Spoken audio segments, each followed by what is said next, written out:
So thank you everyone for being here. Thank you, Alexandra, for being here as well. So my name is Noemi. I'm from Healer Collective, and Healer Collective assists the top healers, artists, thought leaders in the wellness industry as they develop and grow their business. And like this series of free virtual programming is brought to you by WellSet and Healer Collective. So WellSet is basically a place to learn, book, and heal. And also it's an educational platform as well as a marketplace to discover and book one-on-one sessions. So here with us, we have Alexandra Katehakis today. We are so happy to have you with us. And she's the clinical director of the Center for Healthy Sex in Los Angeles and faculty for the International Institute of Trauma and Addiction Professionals. So Dr. Katehakis' most recent books include Sexual Reflections, a workbook for designing and celebrating your sexual health plan, and Sex Addiction as Affect Dysregulation. Also, Katehakis is a clinical supervisor at the American Association of Sex Educators, Counselors, and Therapists, and she's a regular contributor to Psychology Today and the Huffington Post, as well as a prominent expert panelist at Sexuality conference and public events. So thank you for joining us today, Alexandra. I'll let you take over. Okay, thank you, Noemi, and thank you, Healer Collective, for having me, and all of you for tuning in. I know there are a lot of teletherapy choices out there today, and so the conversation that I thought would be most useful to talk about in general is sex and sexuality, because that's my field. And so that's kind of a broad conversation. With that, we think about pleasure, we think about lust, and one of the key propositions, I think, to being sexually healthy is having good boundaries. And it's interesting that we're in this time of quarantine and sheltering at home. That's a massive boundary. I mean, we are really alone and by ourselves in large part, and all of our communication is taking place in this very sort of flat, impersonal medium where it's hard to feel the other person. You know, even as I'm talking to you now, I'm looking at a screen where I'm looking at myself, which is bizarre. It's sort of like talking to a mirror. And while some of you have your cameras on, the rest of you don't, so I can't see you.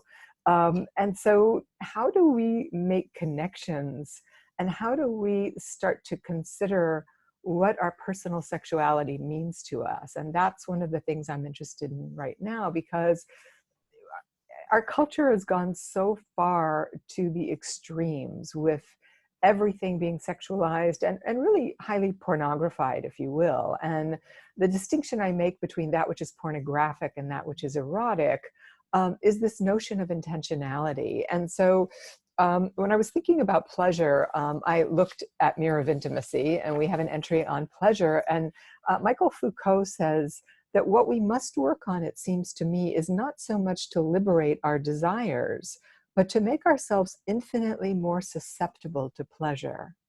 And often growing up, we're told that pleasure is dirty or bad or wrong.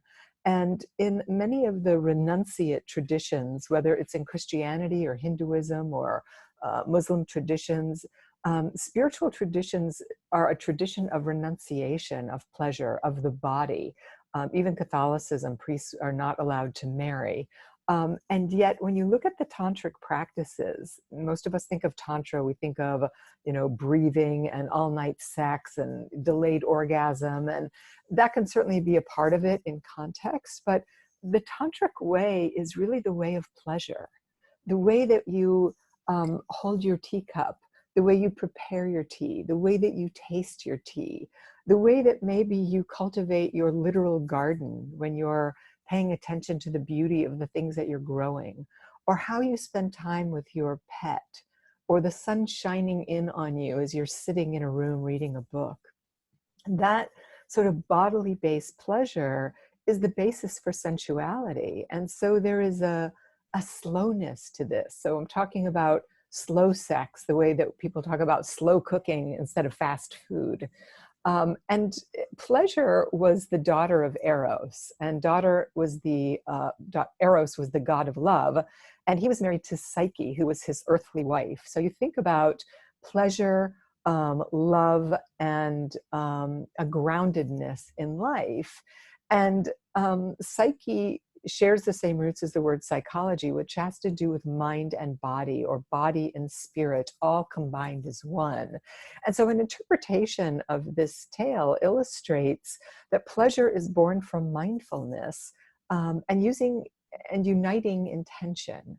And my first book was called Erotic Intelligence. And when I think about how I define erotic intelligence, the word erotic is defined as the deliberate seeking of pleasure. The deliberate seeking of pleasure, which is not about getting off. It's about, what do I want? What do I actually like? What do I know about this body? What do I know about the kind of tea I like? And given that I'm someone who gave up coffee a long time ago, I got very interested in teas, not in a fanatic way, but I just try all sorts of things. And some things are really gross and icky, and other things are just delicious beyond comprehension to my taste buds, but it doesn't mean that it will be to you. And your eroticism is similar to that. And then intelligence means the skilled use of reason. So the deliberate seeking of pleasure with the skilled use of reason is not about hooking up. It's not about throwing caution to the wind. And it's not about being so uptight that you just don't ever have sexual pleasure at all. And so I really want you to think about today as we have this conversation. And by the way, if you have questions, please feel free to type them in the chat box and I'll answer them as we go along. What is your sexual imprint? What is true for you? And if you're single, especially right now, you have an extraordinary opportunity to get to know people via Zoom, because you can't touch them. You can't lunge at the sex with them. You can't really do much of anything but pay attention to who this person is and what are they saying, and does that resonate for you? Or are you just like super activated because they're just gorgeous and you can't think straight? And what does all of that mean to you? So the point here is that while I may have an expertise on sex and sexuality, you are the expert of your sex and sexuality. And starting with the embracing of pleasure and sensuality is really where we begin to acquaint ourselves with who we are sexually, I think. And then that's where boundaries come into play, which I'll talk about later. Is that we really hold to those boundaries. That if someone says to me, oh, all I have is oolong tea, I'm going to say, yeah, no, because I just don't like it. Someone else, again, might love it. But to say yes because I want them to feel good, or I'd rather have something than nothing, I'm going to end up drinking it and saying, I don't like the bitterness, and I'm just not going to finish this cup of tea. So why even say yes to begin with? Why not wait until I find the thing that's most resonant for me, whether it's a person or a type of touch or a certain sense of humor or whatever that thing is that turns me on. So that brings us to the notion also of love and what is love. And the best expert on that, of course, is Helen Fisher, who's written a number of books on why we love. She's an anthropologist who studied love in great detail. And love is such a mutable and malleable thing. And there's so many different types of love that falling in love is not the sole reason to couple or partner with someone. It's a reason, but there are so many other reasons like compatibility, attraction, long-term possibilities with someone and who they are and whether or not they resonate with one another. She's written another book called Why Him, Why Her, which will really help guide you towards looking at who you are, because she creates this typology of love, and making sure that you are considering bonding with someone who replicates, not just necessarily replicates or reflects who you are, but who's compatible with who you are and how you are. And so think about what love means to you also. And whether you, people come in sometimes to therapy and they say, well, we love each other and we're good friends, but there's no sexual chemistry between the two of us. And so the question is, has the chemistry died because you're not seeing each other as lovers, you're not seeing each other as sexual being, or because the compatibility wasn't enough? There was never really any chemistry there. especially when people say, well, sex was never great to begin with. And so how do you put together these notions of love? So does anybody have any questions at this moment about anything I've said? So someone writes, when you think people actually learn to set those boundaries, when do you think people actually learn to set those boundaries? And do you think that there should be education in schools in some ways about love versus being educated about what not to do, etc.? Yes, 100%. I think most people don't learn when to set those boundaries. I think it's hit or miss. And that is one of the important things of young people having sexual experiences when they start to hit puberty. I mean, these are evolutionary and biological directives in the body that are sending us towards having a crush on somebody, falling in love with them, what has typically been called puppy love. For example. And so with all of the digitization of relating, unfortunately, teenagers have not had that experience. And so we know from studies that teens and people in their early 20s are having less sex than ever before. There's a developmental immaturity sexually now, unlike anything we've ever seen. And so we learn to set those boundaries either by good parents that are stewarding a child's sexuality developmentally, which ties to your question about sex education in schools, that we should 100% be teaching children age-appropriate lessons about touch and their body and boundaries, and when they say yes and when they say no, so that when they get into the world of dating and sexuality, they have a solid sense of themselves and feel entitled to say, I don't like that, or that's not good for me, or that's not what I want. There was a study done with young people in the Netherlands and young people in the US. And the kids in the US, and when I say kids, I mean teenagers, had sex earlier than they wish they had. And the kids in the Netherlands waited longer and they were glad they did. And the kids in the Netherlands get sex education from kindergarten, which is about, you know, touch and people touching your body and saying no and yes, and what it means to like somebody and when that's okay, and those sorts of things. So we do need an enormous amount of sex education in our country, because right now it just comes from pornography in large part. The average age of pornographic viewing right now is 8 years old. And that's extremely young to see digitized images of people having sex, because the brain has no way of metabolizing that, if you will. It can't make sense of it. It's sort of like seeing, imagine being 8 years old and seeing a dismembered body, and how repugnant and gross and scary and also curious that would be at the same time.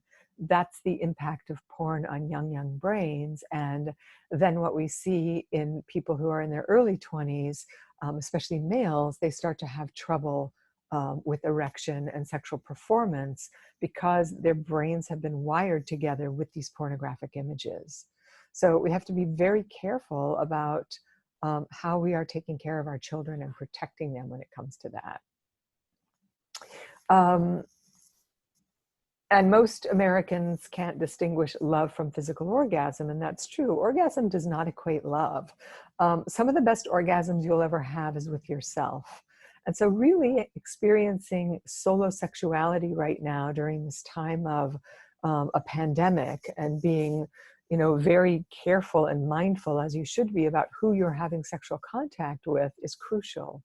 And so why not take this time to explore your own orgasm? What kind of rhythm do you like? What kind of touch do you like?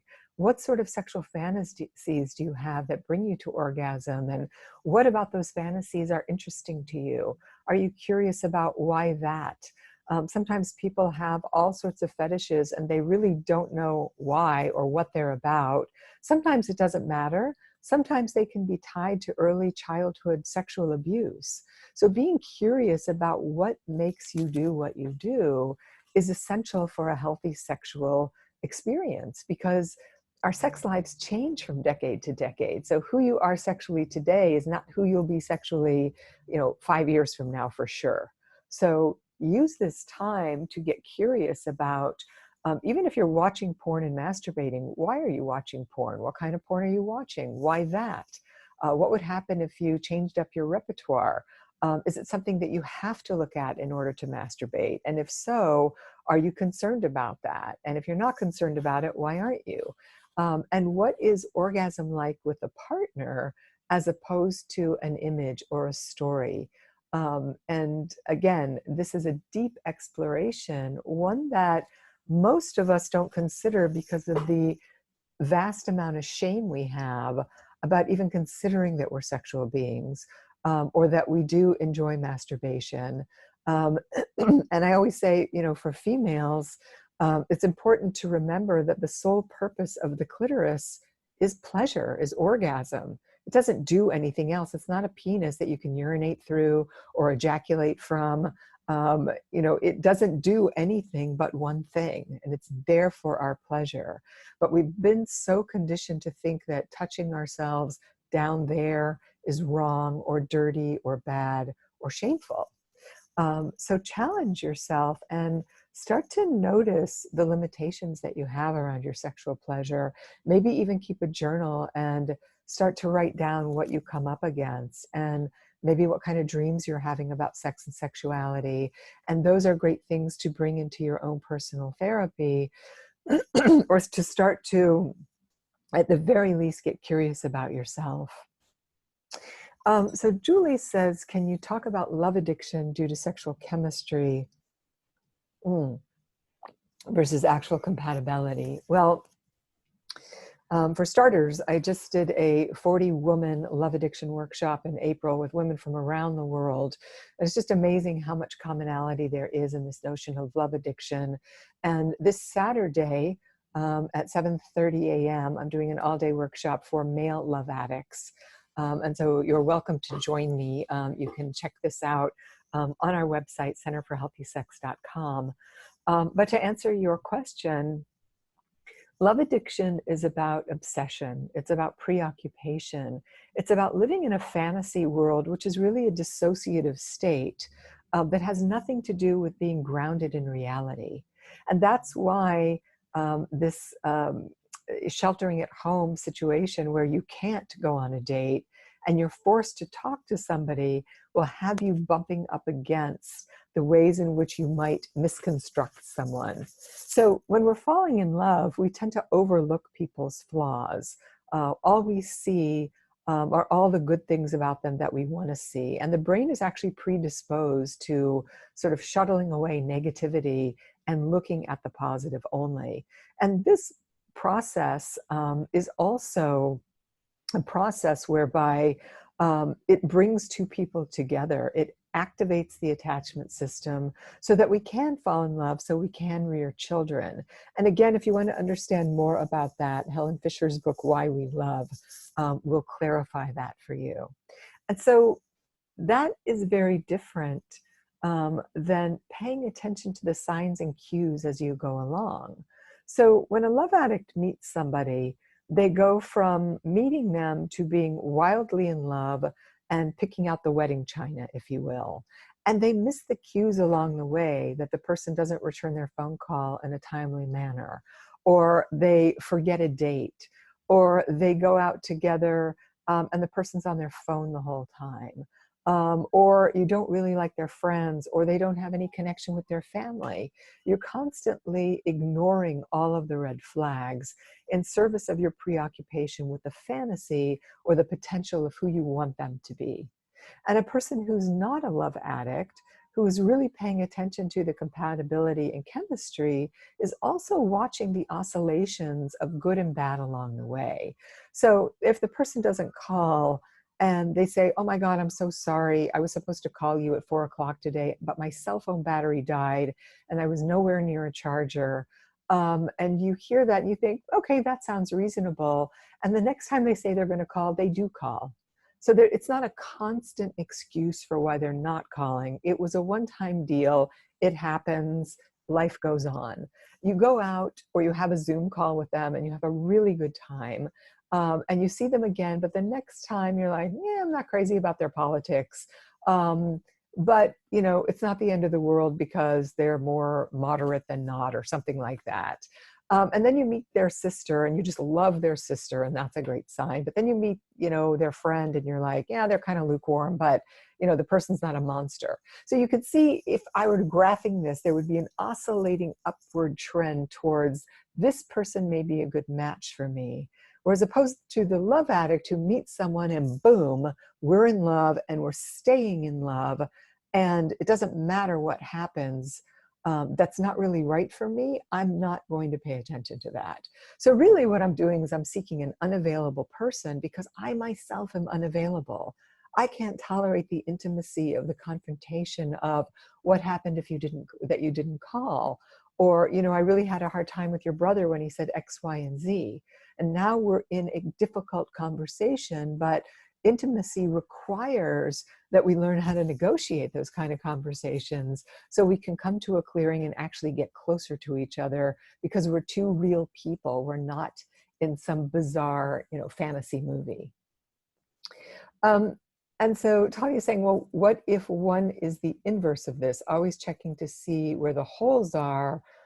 Is that more avoidant? And I would say yes. I mean, if somebody is always looking for, if somebody's always judging the other person, like, oh, I don't like their hair, or I don't like their clothes, or that was a dumb thing to say, and it's just judgment, judgment, judgment, and you do that with everyone, then you have to really look at how you create separation with other people so that you can't get close to anyone. And those, I would say, are a reflection of the judgments that you have of yourself, and how unkind you are to yourself. And so until you can really start to understand what self-love means, what self-acceptance means, which is really what people in recovery from sex and love addiction have to go through, you can't possibly be in a healthy relationship with someone else. And Heather asks, do you believe sexual interest can develop over time, friend to lover? It depends on the dyad, it really does.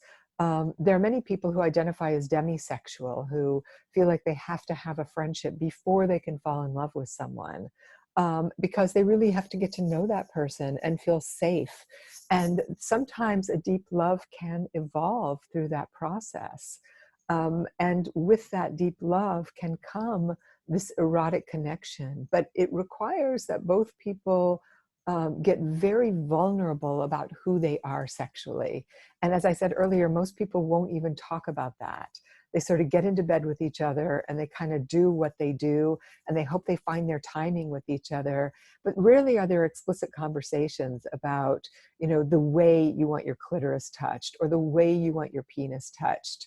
What you like about oral sex, what you might not like about it, if anal sex is something that you're interested in, not interested in, why that would be, if maybe over time, if you felt safe with someone, you would engage with it. You see, these require an adult sexuality, the ability to tolerate your anxiety while you're talking about something that's deeply personal, that you're worried someone might, you know, reject you for. But wouldn't you rather be rejected on the front end before you get involved with someone, and then have them judging you or making fun of you or mocking you or not wanting to have sex with you, which is what most people unfortunately do. So the more, again, which is where I started with this, that you can really know yourself and your body, and the more you can freely communicate that to the other, the more satisfying your sex life will be over time.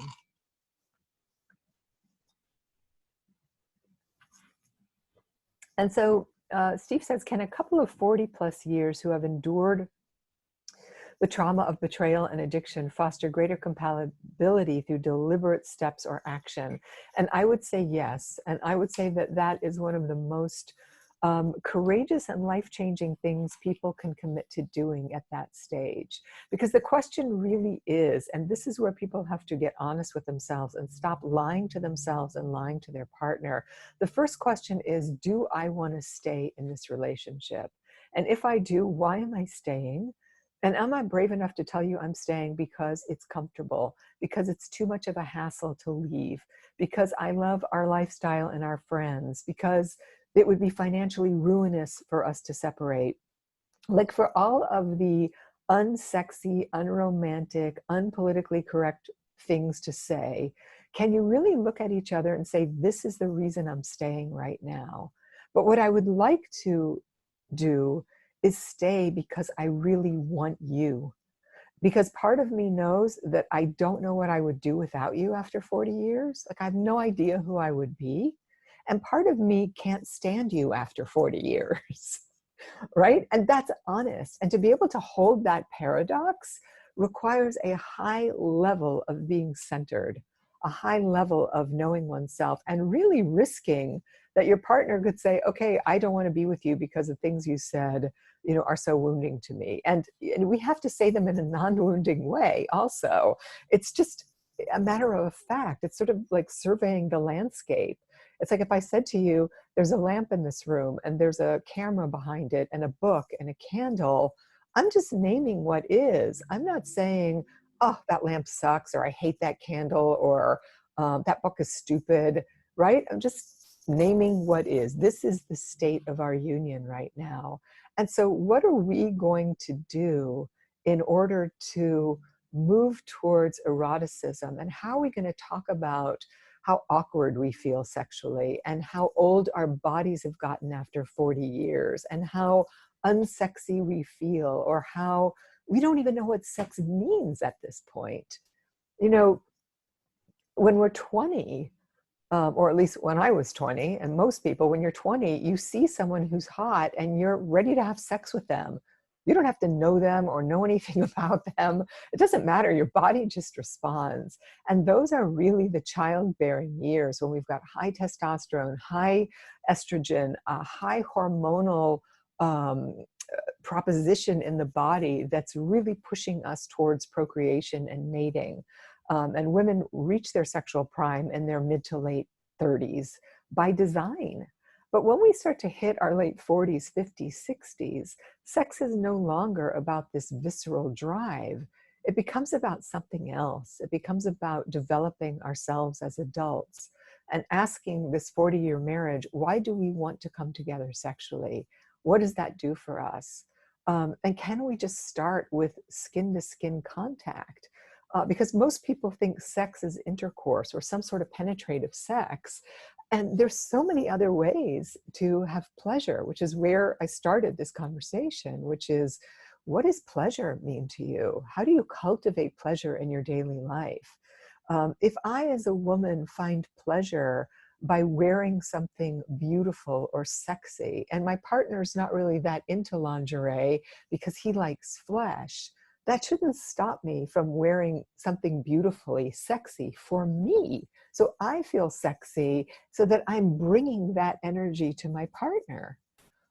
Especially if I feel shy about my body or uncomfortable or any number of things because of, you know, what our culture does to aging women, then it's on me to make myself feel sexy and beautiful. And we all know when someone has that kind of confidence, they're sexy and beautiful. If somebody is super gorgeous and they're shrinking in their posture and they feel insecure, they're not particularly attractive. They might be attractive on a magazine page, but in person, they're sort of like a wet noodle. That's not hot, right?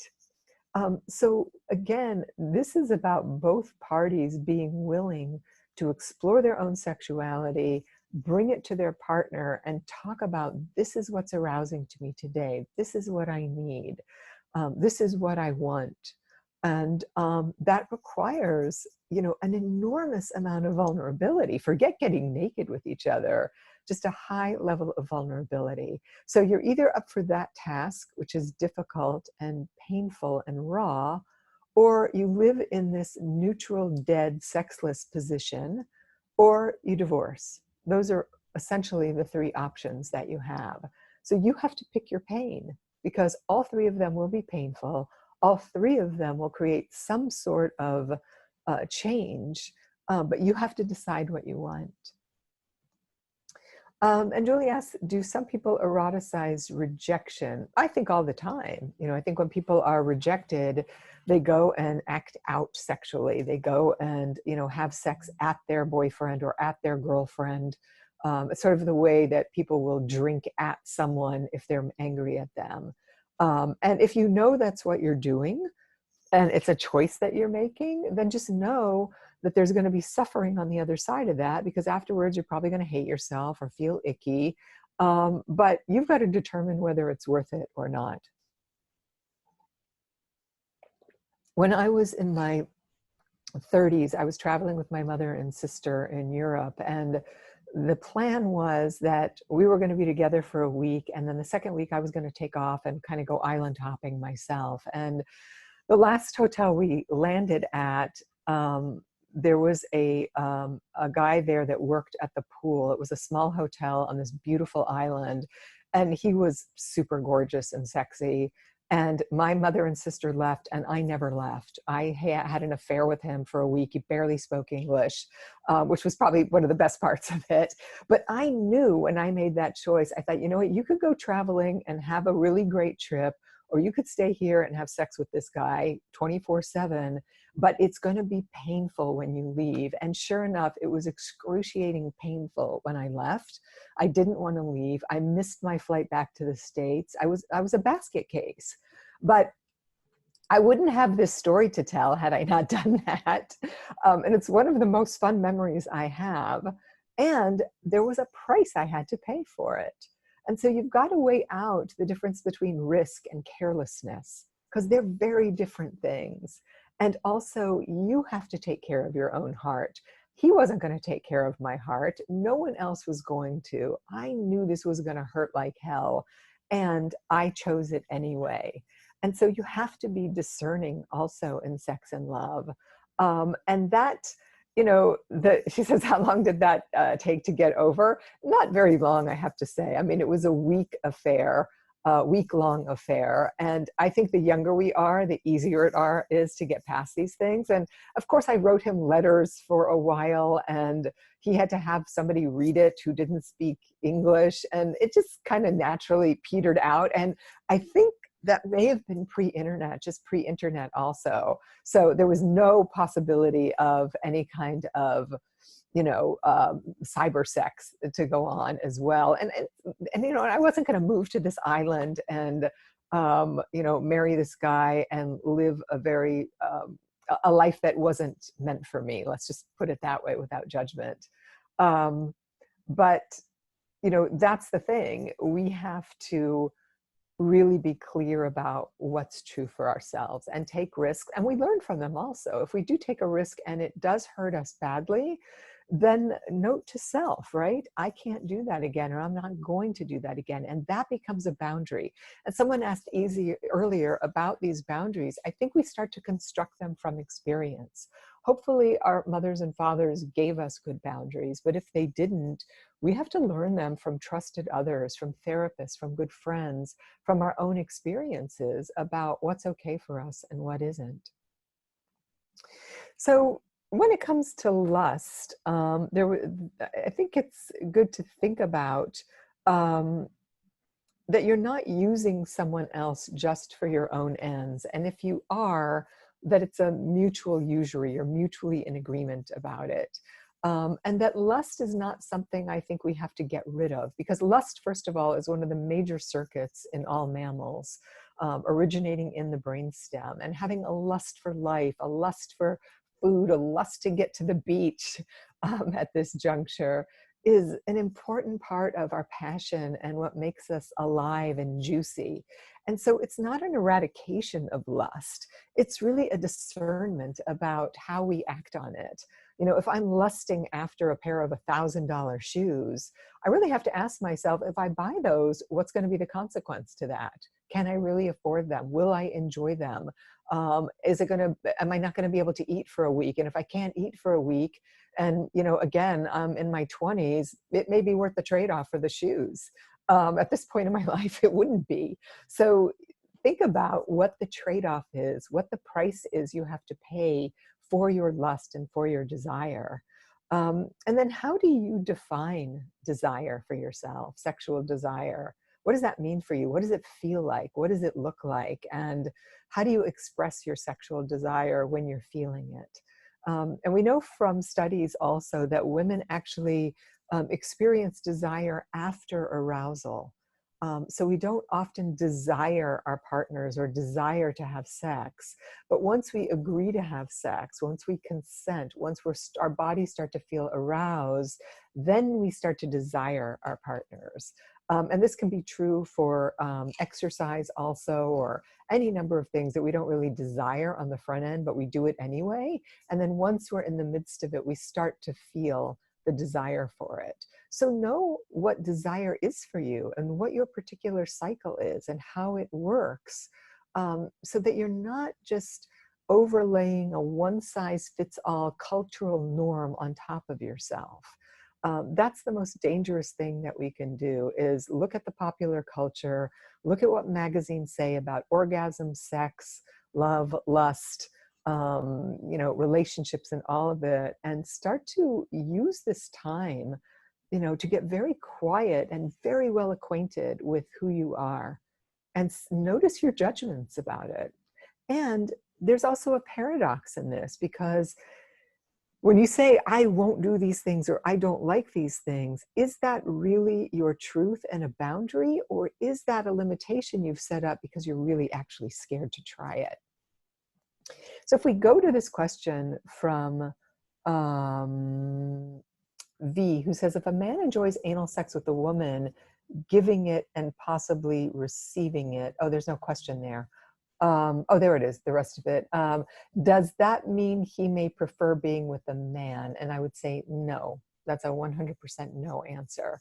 Many men enjoy stimulation around the perineum, which is the area between the testicles and the anus. The anus is a highly pleasurable area also. And so men can enjoy penetrative sex or penetrating someone because it's highly arousing to them, and that does not mean they're gay. There are plenty of men who have sex with men who aren't gay either, which is a whole other conversation. So really, when I think about gay, without being pejorative, I think about gay as a lifestyle. So if you imagine walking down a beach holding someone's hand at sunset, is it male or female? And for me, it's clearly male. Do I think sex or having sex with a woman is pleasurable or would be pleasurable? Yes, why not? But that doesn't mean I want to live with a woman and have a household with a woman and have a family with a woman.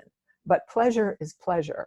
So again, when you allow your sexuality to be more fluid and more honest, it doesn't really matter who's going down on you. If it's a tongue and it feels pleasurable and you don't know whether it's male or female and you have an orgasm, the judgment only comes in after your blindfold is off and you're like, oh my God, that was a woman. Because we want to make meaning of what that is. Does that mean I'm a lesbian now? No, actually it doesn't mean that at all. So be careful about the meaning that you ascribe to these sexual acts also and what it says about you. Heather says, can you talk about trauma bonds in love? Well, I think I probably want to know a little bit more about what your question is with that. I don't know that you can really be trauma bonded with somebody and love them in a way that I would call clean, because you're not there voluntarily. You're there because you have a traumatic adaptive strategy that has become your erotic template. And so you never really chose what was true for you and what wasn't. And one of the things that's talked about in many 12-step programs, especially Alcoholics Anonymous, is the return of choice. And that's true with our sexuality also. Are we choosing what we're doing, or are we just doing it because we learned to do it because somebody taught it to us, or someone thought, and I'll give you a great example. This example of, men ejaculating on women's faces. I had an interview years ago with a young woman. She was 27 years old, and she worked for, I think, Penthouse Letters. It might have been Forum or something. And she was interviewing me about sex addiction. And she told me she didn't go out with guys her own age. She only went out with guys that were older. And I asked her why. And she said, because most guys my age want to come on my face the first time we have sex. And I was just kind of floored by that. And she said, it's because it's what they learn in porn. And so you take another young woman, 19, 20, 21 years old, and guys are ejaculating on their face and they see it in porn and they think that's what they're supposed to do. And then they're 35 and they're like, why am I doing this? I think it's kind of gross, but it's what men want and it's what I've been doing. So I guess I have to keep doing it. That is a form of, first of all, dissociation at that point. I have to check out in order to allow that happen because really I'm now kind of grossed out by it and I feel humiliated.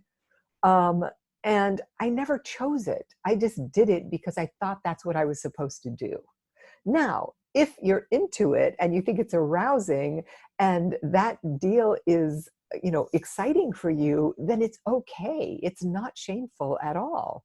If, on the other hand, you're into shame and humiliation because you're choosing that and that's what's sexually arousing to you, and it's not just a trauma from the past, maybe it was your trauma from the past, but you've done a lot of work through it, but your body still is aroused in that way, then that's your erotic template, but you know it and you've chosen it.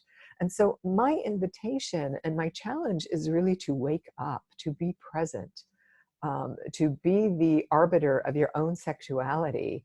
And that is a form of deep consent. It's not just about saying yes, because you think it's a good idea, and then you're in the middle of it and you're like, I'm not sure I like this, but I can't say anything now. And so who's violating whom at this point? And that's really an important question too. So when you think about sex also, I want you to think about questions about how you lie to yourself about what really turns you on. Are there things that turn you on and you're like, oh, I don't want to tell anybody that, much less admit it to myself? And do you keep secrets from your partner about what turns you on? Are you expressing your sexual desire also in ways that lets your partner know what's arousing to you? And are you sort of free and unabashedly bringing that part of your sexuality to your partner? Because that's what ignites eroticism. It's the novelty. And novelty is not just from looking at porn. Novelty is by saying, hey, I really want to dress up like a pumpkin on Halloween and have sex with you because I think that would be really fun or kinky.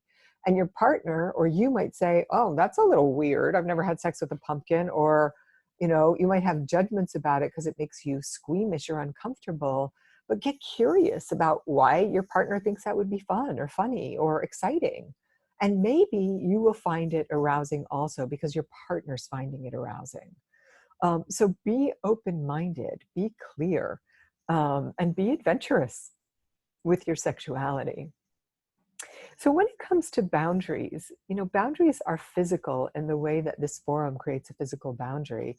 They're psychological when it comes to, I know what's okay for me and what isn't. They're emotional when it comes to our feeling state and what feels okay and what isn't. And so boundaries that are physical are sort of limits or edges where we create a space from others. It can define where we end and the other person begins. So, social distancing is now a physical boundary. I need you to be 6 feet away from me if you're talking to me and you don't have a mask on. Or a mask is a physical boundary, certainly. So consider what your physical boundaries are with somebody and how soon you want to hold hands or touch or kiss. Or even have sexual contact. You get to have your foot on the brake and the gas. And it doesn't matter your gender or orientation. So often, we pin this idea on men that they just want to hit everything that moves, or they want to have sex on the first date. And it's just not true.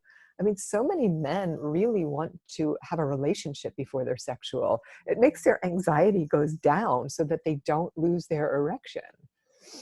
And psychological boundaries tell us who we are, because without those boundaries, we don't know. And our value systems are boundaries. What do I value?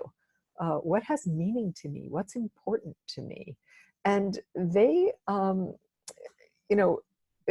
boundaries and a sense of self go hand in hand. So our values, our principles, Those are the things that really make us who we are. And when we collapse those, we put ourselves in great danger of being hurt and used and abused. And emotional boundaries can be words that make us feel safe. Feeling respected is an emotional boundary. Wanting to be talked to in a certain way and not other ways. Let people know, how to take care of our hearts also. So there are a few more questions here.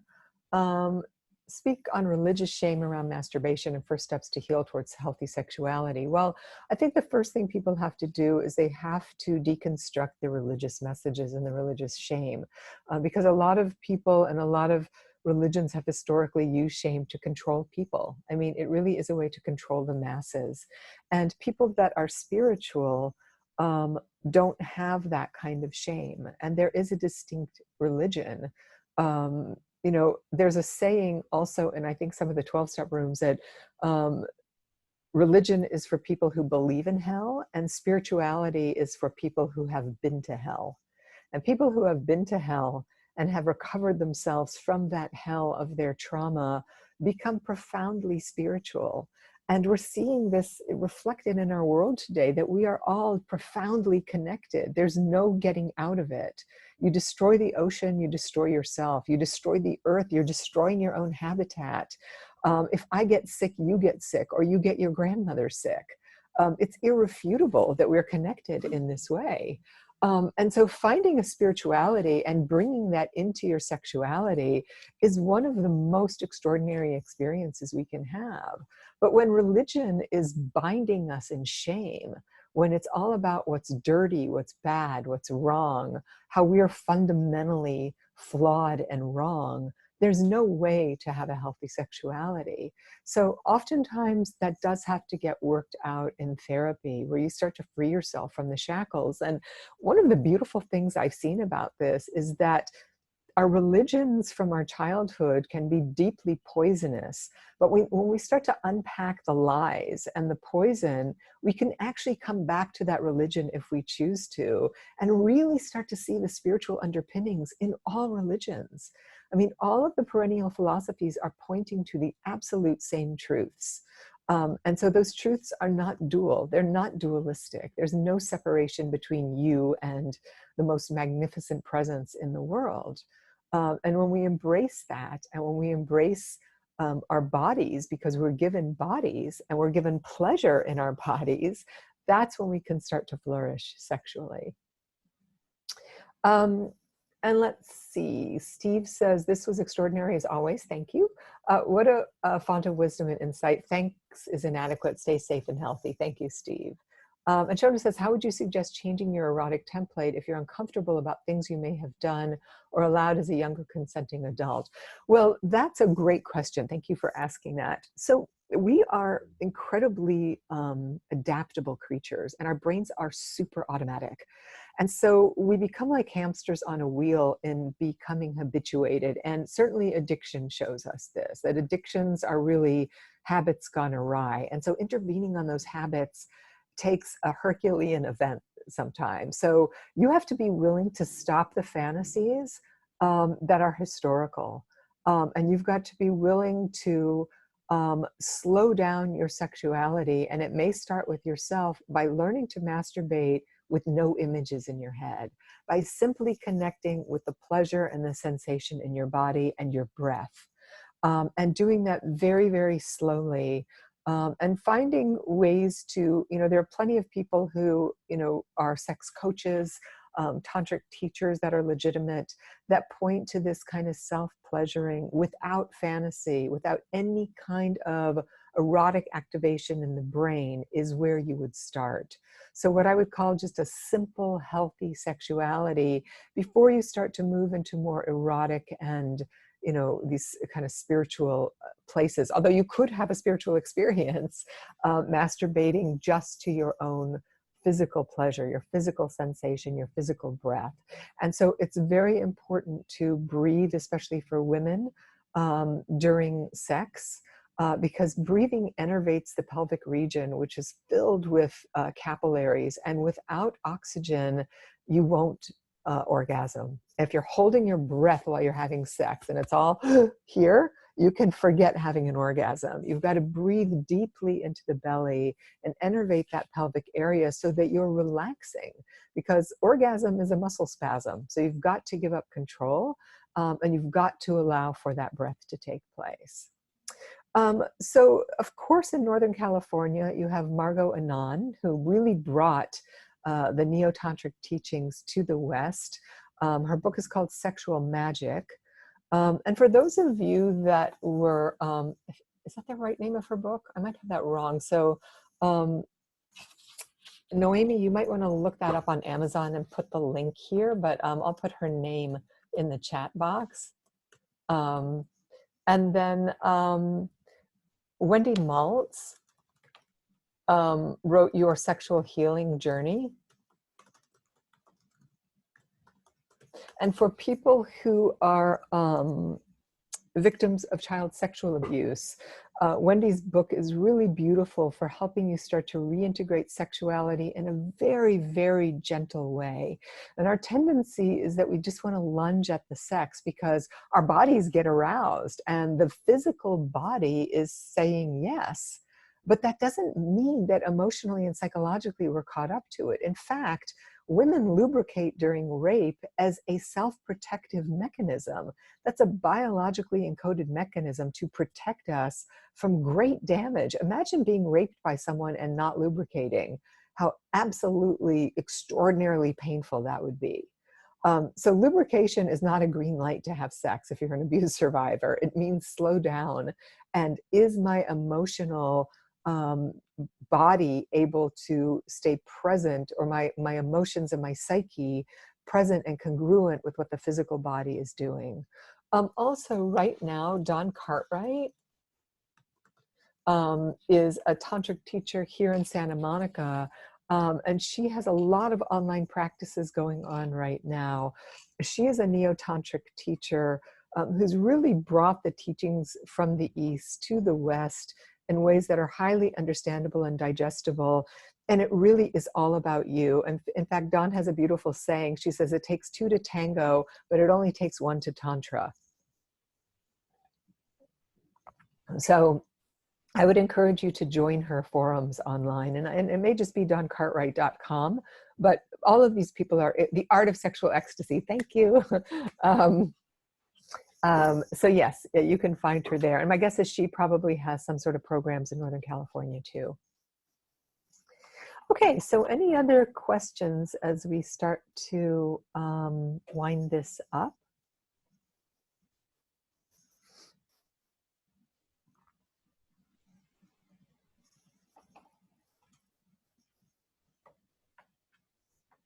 Any other thoughts, feelings? Have a sense of what you're feeling, even being in this conversation, or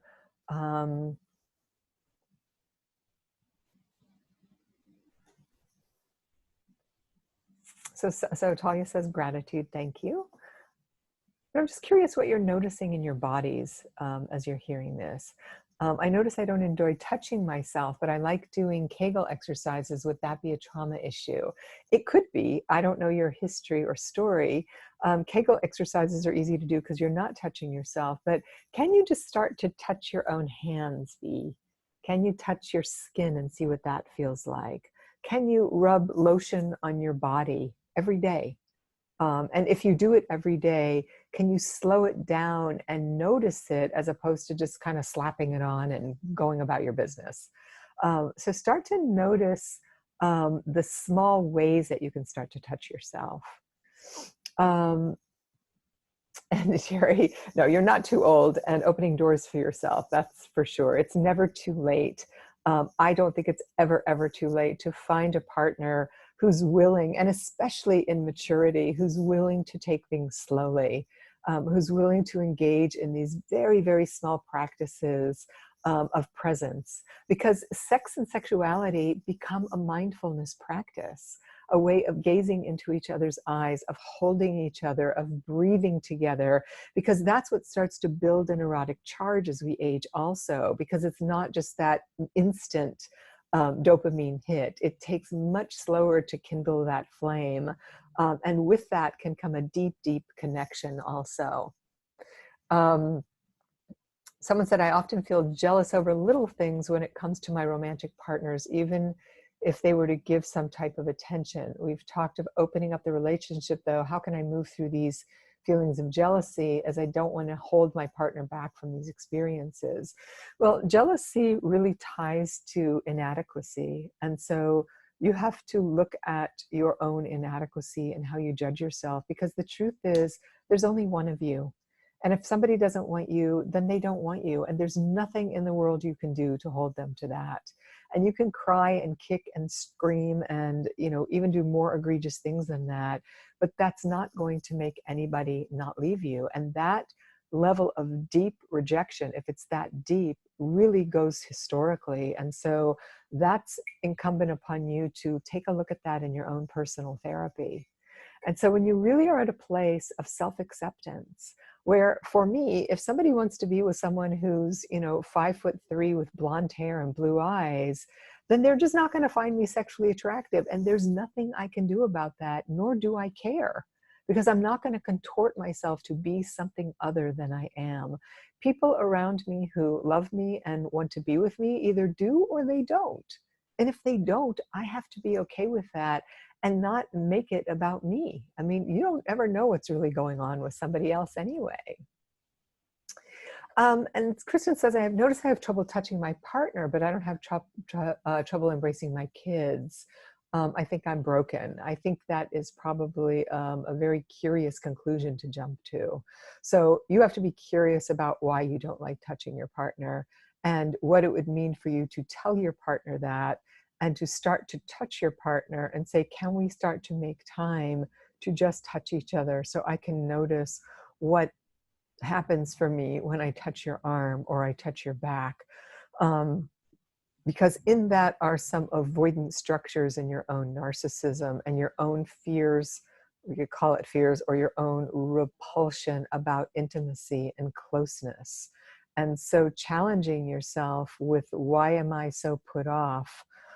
To just, ascribe it to being broken is like saying, well, that thing's broken, so I'm not using it again, as opposed to, I have to fix that thing or get curious about it, or figure out a way to make it work. It may not work the way it once did, but I can get it to work in some ways that's functional again.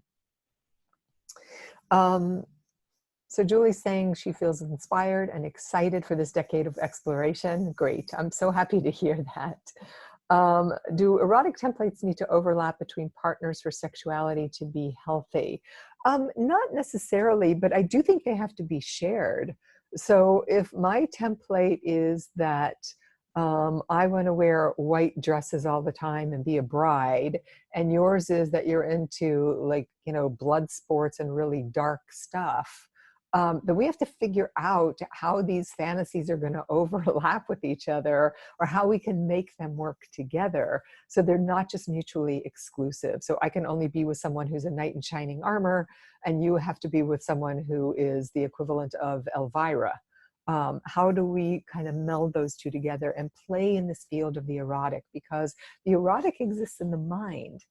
That's what makes us different than animals, is that we have wild imaginations, and our imaginations are sexual also. And someone says, any suggestions where one would meet people actively trying to be conscious of their pleasure? Well, I think it starts with you. When you're conscious of your pleasure, then you can talk about that in your Zoom conversations with people that you're meeting, and to talk about how they feel about pleasure, how they actively engage their five senses. And you see, that question is not a sexual question. That's a question about, how do you engage your five senses? Do you like incense? Oh no, I hate incense. I have asthma. Do you like scented candles? Oh, that's better for me. Do you like to cook? Do you like to sunbathe? Like, what are the things? Do you like to take bubble baths? Or maybe you like to work out really intensely. That's sensuous also. What are the ways that that person likes pleasure? And you open the conversation, which really has nothing to do with genital sex whatsoever.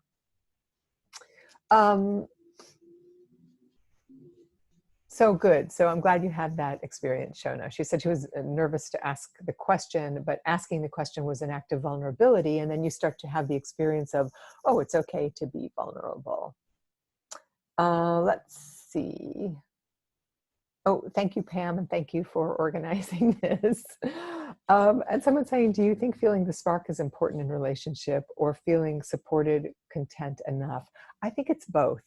And I think in long-term relationships, it ebbs and flows. And there are studies now that show this both from the Gottmans and from Helen Fisher, that in a 20-year, 40-year relationship, there are moments of being deeply in love with our partners and moments of feeling like I can't stand the sound of your breathing and I need you to go to the other room.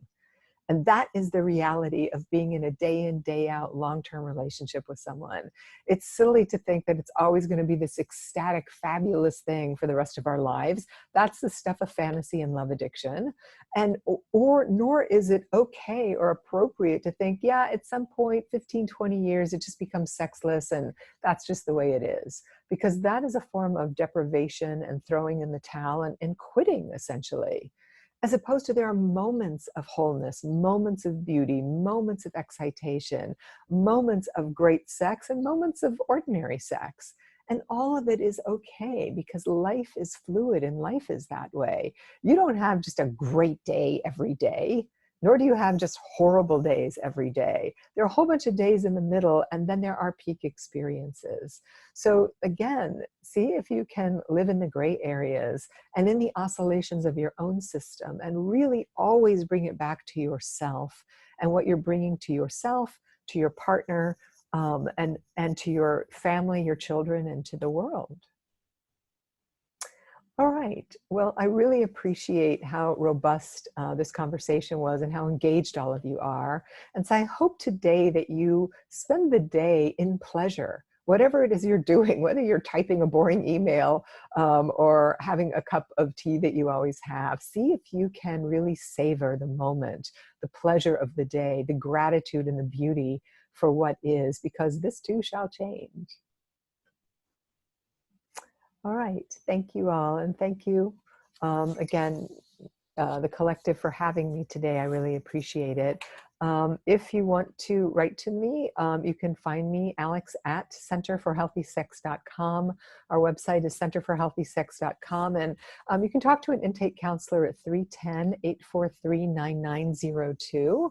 And our intake counselors are really great at giving you resources in the town you live in if you need a therapist or you're looking for a tantric teacher or you name it. We have resources all over the country and in some cases around the world also.